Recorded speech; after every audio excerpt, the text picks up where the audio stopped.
እንደምን ከረማችሁ ውድ ተመልካቾቼ፣ ዶክተር አዲስ ነኝ።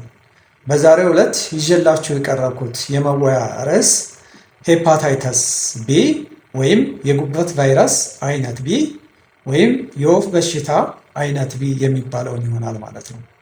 ስለዚህ ይሄ ሄፓታይተስ ቢ ወይም የጉበት ቫይረስ አይነት ቢ በተለምዶ ደግሞ የወፍ በሽታ አይነት ቢ እያልን የምንጠራው በቫይረስ የሚመጣ በሽታ ሆኖ በተለየ ሁኔታ ጉበትን የሚያጠቃ በሽታ ነው ማለት ነው። ይህ በሽታ በቶሎ ካልታከመ ለረጅም ጊዜ ወደሚቆይ የጉበት ህመምና አልፎ አልፎም ወደ ካንሰርነት የመቀየር ችግር ስለሚያመጣ ቀድሞ ምርመራውን ማድረግና ከታወቀም በኋላ አስፈላጊውን ሕክምና ማድረግ ያስፈልጋል ማለት ነው። ሌላኛው እንግዲህ ይሄ የጉበት ቫይረስ አይነት ቢ የሚባለው በዓለም አቀፍ ደረጃም በእኛ በኢትዮጵያም ደረጃ በከፍተኛ ሁኔታ ስርጭቱ እየጨመረ የመጣና በአሁኑ ሰዓት አንገብጋቢ የሆነ በሽታ ነው ማለት ነው። ይህም ለምሳሌ ያክል እንደው በእኛ ሀገር አሁን በቅርብ የተጠናውን ጥናት በምናይበት ሰዓት ከ2024 እስከ 2025 በተጠናው ጥናት መሰረት ይሄ የሲስተማቲክ ሪቪው እና ሜታናሊሲስ በሚል በሱ ያለፈ ጥናት ነው። በሱ መሰረት በኢትዮጵያ የዚህ ቫይረስ በሽታ ስርጭት 6.9% ነው ተገኝቷል ማለት ነው። ይህም ማለት በእያንዳንዱ ሰው ከመቶ ሰው 7 ሰው ኢንፌክሽኑ ይኖርበታል ማለት ነው፣ ወይም ለዚህ በሽታ የተጋለጠ ነው ማለት ነው። እንግዲህ ይሄ ጥናት በተጠናበት ሰዓት በተለያየ ፖፕሌሽን ካታጎሪ ወይም የተለያዩ የማህበረሰብ ክፍሎችን ለማጥናት ተሞክሯል። እንግዲህ የመጀመሪያው ምንድን ነው? የኤችአይቪ በሽተኞች ላይ ስርጭቱ ከፍተኛ ሆኖ ተገኝቷል። ይህም 9.9% ደርሷል ማለት ነው። ነፍሰ ጡር ሴቶች ላይ ወይም ፕሬግናንት ውመኖች ላይ ደግሞ 6.5% ሆኖ ተገኝቷል ስርጭቱ። ሌላው ደግሞ የሚገርመው የጤና ባለሙያዎች ላይ ሄልዝ ኬር ወርከርስ የምንላቸው ላይ ደግሞ ስርጭቱ 7.4% ሆኖ ተገኝቷል ማለት ነው። ይሄ ምን ያህል አሳሳቢና ሁሉንም የማህበረሰብ ክፍል የሚያጠቃ በሽታ እንደሆነ ከዚህ መረዳት እንችላለን ማለት ነው። ሌላኛው ነገር እንግዲህ ይሄ WHO ወይም የዓለም የጤና ድርጅት በሚያሳውቀው የስርጭት መጠን መሰረት ስርጭቱ ከፍተኛ፣ መካከለኛ፣ ዝቅተኛ ተብሎ እንትን ይላል። ወይም ሎው ኢፒደሚክ ሎው ኢንደሚክ ኢንደሚክ የምንለው ከ2% በታች ሲሆን ነው። ኢንተርሚዲየት ወይም ደግሞ መካከለኛ ስርጭት የሚባለው ደግሞ ከ2 እስከ 7% ሲሆን ነው። ሃይ ኢንደሚክ የሚባለው ወይም ከፍተኛ ስርጭት አለው የሚባለው ከ8% በላይ ሲሆን ነው።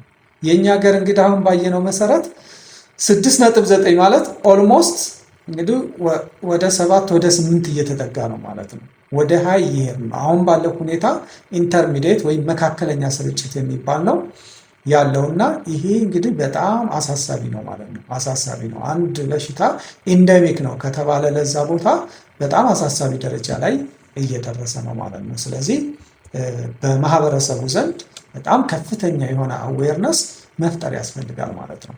ይህ ከሆነ እንግዲህ ዋና የመተላለፊያ መንገዶቹ ምንድን ናቸው ወደሚለው ስንመጣ የመጀመሪያው ምንድን ነው? እንግዲህ በደምና በአካል ፈሳሽ ይተላለፋል ይህ በሽታ። እነዚህ ንክኪዎች በከፍተኛ ሁኔታ ለዚህ ለሄፓታይተስ ቢ ወይም ለወፍ በሽታ አይነት ቢ ያጋልጣሉ ማለት ነው። እንግዲህ በከፍተኛ ደረጃ ይሄ ቫይረስ የወንድ የብልት ፈሳሽ ላይ፣ የሴት ልጅ የብልት ፈሳሽና ደም ላይ በከፍተኛ መጠን ወይም በከፍተኛ ኮንሰንትሬሽን ይገኛል ማለት ነው። ስለዚህ በእነዚህ በደም ንክኪና በአካል ፈሳሽ ንክኪዎች ይተላለፋል ማለት ነው። ሌላኛው እንግዲህ ልቅ በሆነ የግብረ ስጋ ግንኙነት ይተላለፋል። በህፃናት ላይ ደግሞ ከእናት ወደ ልጅ በእርግዝና ጊዜ ሊተላለፍ ይችላል ማለት ነው። ሌላው ስለታማ መሳሪያዎችን በጋራ በመጠቀም መርፌ ሊሆን ይችላል፣ የጥርስ መፋቂያ ሊሆን ይችላል። እነሱን በጋራ የሚጠቀሙ ሰዎች ላይ ሪስኩ ከፍ ያለ ነው ማለት ነው። ሌላ እንግዲህ ንቅሳት ወይም ታቱ የምንለው በእኛም ሀገር ደረጃ የተለመደ ነው እና ይሄ ንቅሳት አለ። ከዛ በተጨማሪም ደግሞ ውቅራት የምንለው ጥርስ ላይ ሰዎች ጥርሳቸውን ለማሳመር እንትን በሚሉበት ሰዓት እንግዲህ እነዚህ በባህላዊ ሁኔታ የሚሰሩ ስለሆኑ በተመሳሳይ መርፌ ብዙ ሰዎች ሊነቀሱ ይችላሉ፣ ንቅሳትን ስናይ። ውቅራትም እንደዛው። ስለዚህ እንደዚህ በሚሆንበት ሰዓት ለዚህ በሽታ ከፍተኛ የሆነ ተጋላጭነት አላቸው እነዛ ሰዎች ማለት ነው።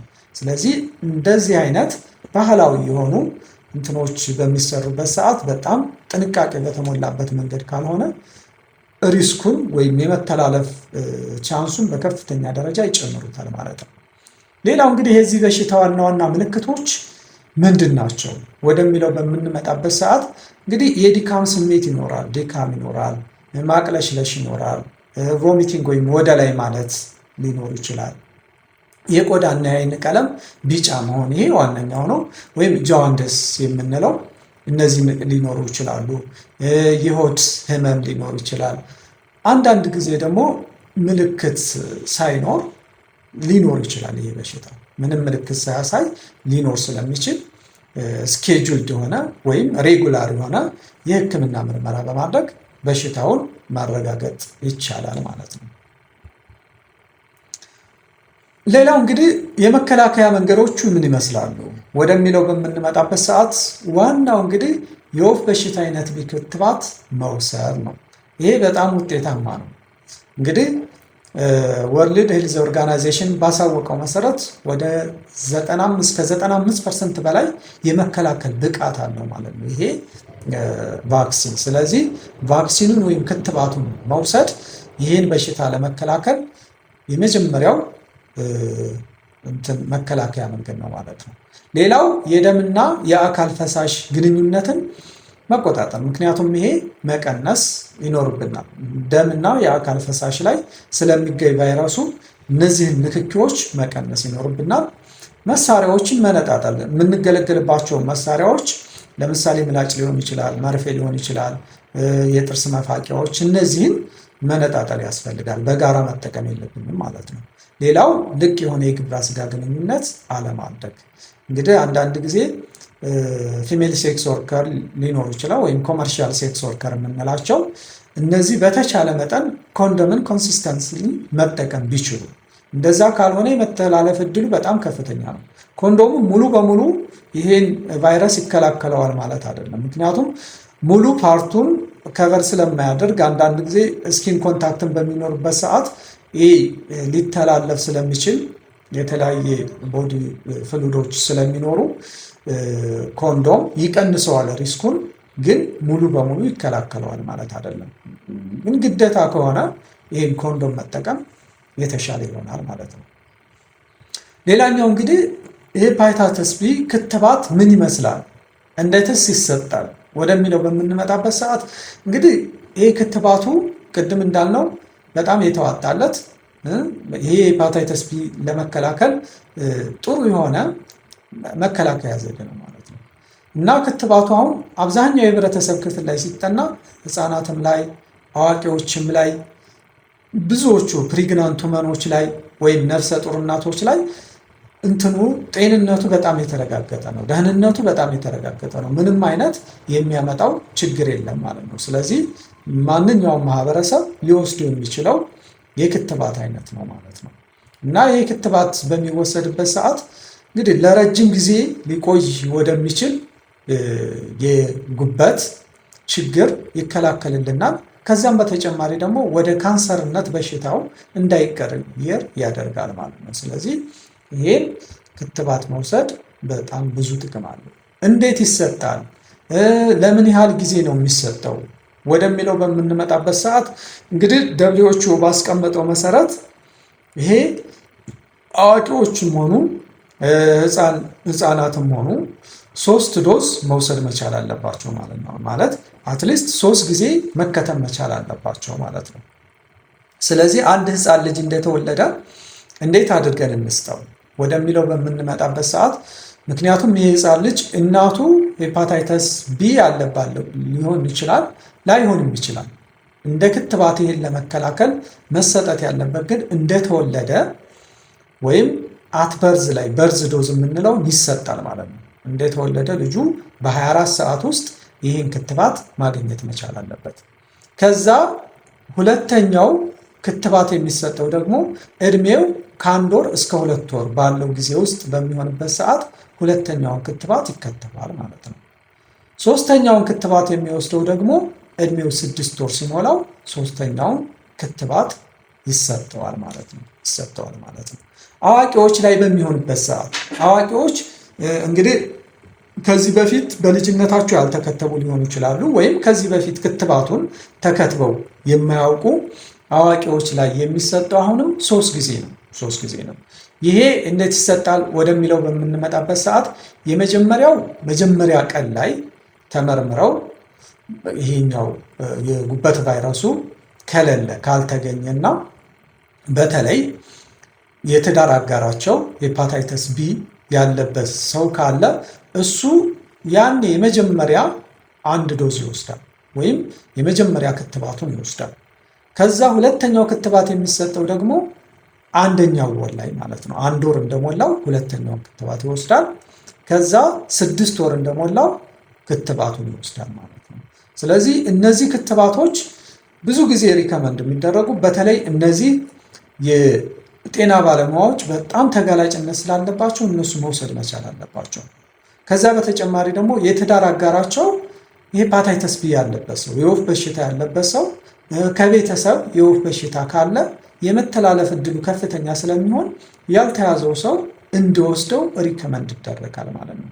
ከዛ በተጨማሪ ደግሞ እነዚህ ኮመርሻል ሴክስ ወርከርስ እነዚህ ቢወስዱት በጣም ተመራጭነት ይኖረዋል ማለት ነው።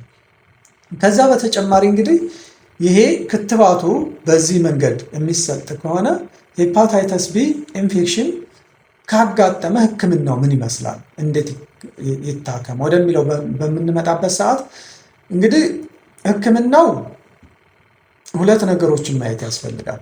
አንዳንድ ጊዜ አጭር ጊዜ ኢንፌክሽን ወይም አኪዩት ሄፓታይተስ ቢ ሊሆን ይችላል። ሁለተኛው ደግሞ ክሮኒክ ወደሚቆይ የጉበት ችግር የሚያደርስ አይነት ሊሆን ይችላል። በተለይ ክሮኒክ የምንለው ከ6 ወር በኋላ የሚቆይ ከሆነ ያ ወደ ክሮኒክነት እየተቀየረ ነው ማለት ነው። ወይም ወደ ቋሚ የጉበት ችግር ሊያመጣ ወደሚችል ሊቀየር ይችላል ማለት ነው። ስለዚህ ለአጭር ጊዜ አኪዩት ከሆነ ብዙ ጊዜ ሰልፍ ሊሚቲንግ ናቸው፣ በራሳቸው ይድናሉ፣ በራሱ ሊጠፋ ይችላል። ስለዚህ ይሄ ምንድነው የህክምና አገልግሎት ላይ በመሄድ ምርመራውን በማድረግና ክትትል በማድረግ የሚጠፋ ከሆነ እሱን ማየት ነው። ግን እንዳልኳችሁ ከ6 ወር በላይ የሚቀጥል ከሆነ እሱ መድኃኒቱን መውሰድ ያስፈልጋል ማለት ነው። መድኃኒቱን ለመውሰድ ደግሞ ሁሉም ሰው መድኃኒቱን ይወስዳል ማለት አይደለም። ሄፓታይተስ ቢ ያለበት ሰው ሁሉም መድኃኒቱን አይወስድም። መድኃኒቱን ለመውሰድ የራሱ የሆነ በህክምና የሚታዩ ክራይቴሪያዎች አሉ። ስለዚህ የመጀመሪያው ክራይቴሪያ ምንድነው የሚሆነው? ቫይራል ሎዱ ዲተርማይን ይደረጋል። ቫይራል ሎድ ይሰራል። አሁን በጣም አስቸጋሪ ያደርገው የነበረው ይህን በሽታ ምንድነው? ብዙ ጊዜ እኛ ሀገር ደረጃ ላይ ቫይራል ሎዱ የሚሰራበት ቦታ አይገኝም ነበር። አዲስ አበባ ብቻ ነበር። በፊት እንደውም ውጭ ሀገር ነበር እየተሰራ የሚመጣው። አሁን ግን አብዛኛዎቹ ክልሎች ላይ 2-3 ቦታ ላይ እንደውም ከዛም በላይ እንዲደረግ ተደርጓል። ስርጭቱ እየጨመረ ስለመጣ ማለት ነው። ለምሳሌ ያክል እንደው ሰሜን ወሎና ደቡብ ወሎ አካባቢ ላሉት ደሴ ላይ ይሰራል ይሄ ቫይራል ሎድ ማለት ነው። ስለዚህ አሁን ወልዲያ ሆስፒታል ምንድነው የምናደርገው? ይሄን ያለባቸውን ሰዎች ይመረጡና ምን ይደረጋል? ለቫይራል ሎድ ወደ ደሴ ይላካል ማለት ነው። ደሴ የራሱ የሆነ ሀብ ስላለው ማለት ነው። ከዛ ተሰርቶ ይመጣል። በዛ ቫይራል ሎድ መሰረት መጀመር ያለባቸው ሰዎች ህክምናውን እንዲጀምሩ ይደረጋል ማለት ነው። ቫይራል ሎድ ብቻ አይደለም በነገራችን ላይ የሚታየው፣ ሐኪም ጋር መነጋገር ያስፈልጋል። ሌሎችም የሊቨር ኤንዛይሞች አሉ፣ እነሱ ይታያሉ። የጉበቱ ሁኔታ ይታያል። በተለይ እነዚህ ሲሮሲስ ዴቨሎፕ አድርጓል አላደረገም የሚሉ ብዙ የሚታዩ ነገሮች አሉና ይሄ የህክምና አገልግሎቱን ለማግኘት ግዴታ የህክምና ባለሙያዎች ጋር መነጋገርና የቫይራል ሎዱን ማሰራት ያስፈልጋል ማለት ነው። ስለዚህ ይሄን ይመስላል እንደ ጥቅም ለዛሬ ያለኝ። ግን በደንብ ፎከስ መሰጠት ያለበት ቫክሲኑን ፕሪቬንሽኑ ላይ ስለሆነ ቫክሲኑን በተለይ እንዴት መውሰድ ይቻላል የሚለው አብዛኛው የጤና ቦታዎች ላይ ስለሚገኙ እሱን መነጋገር ያስፈልጋል። በነገራችን ላይ ይሄ ክትባቱ ምንድን ነው? ራሱን ችሎ ሄፓታይተስ ቢ ክትባት አለ። ከዛ ደግሞ በኮምቢኔሽን አለ ከሌሎች እንትኖች ጋር ተጨምሮ ቫክሲኖች ጋር አብሮ ተጨምሮ የሚሰጥ ማለት ነው። በእኛ ሀገር ደረጃ ብዙ ጊዜ ኮምቢኔሽኑ ነው ያለው። ኮምቢኔሽኑ ስላለ ከዛ ሄፓታይተስ ቢ ክትባት ፈልጌ ነው ስትሉ የለም ነው የምትባሉት። እና ግን ኮምቢኔሽኑም ሆነ ብቻውን በተጠናው ጥናት መሰረት ለፕሪቬንሽን ተመሳሳይ ነው። ዋናው ነገር ምንድን ነው? እስኬጁሉን ጠብቆ በዛ ጊዜ መሰረት ከተሰጠ በኮምባይንድ ሆነው ያሉት ቫክሲኖች መሰጠት እንደሚችሉ ነው ደብሊውኤችኦ ሪከመንድ ያደረገው እና እሱን መነጋገር ያስፈልጋል ማለት ነው። ለዛሬ ያለኝ ይሄን ይመስላል። ስለተከታተላችሁን እጅግ አድርጌ አመሰግናለሁ።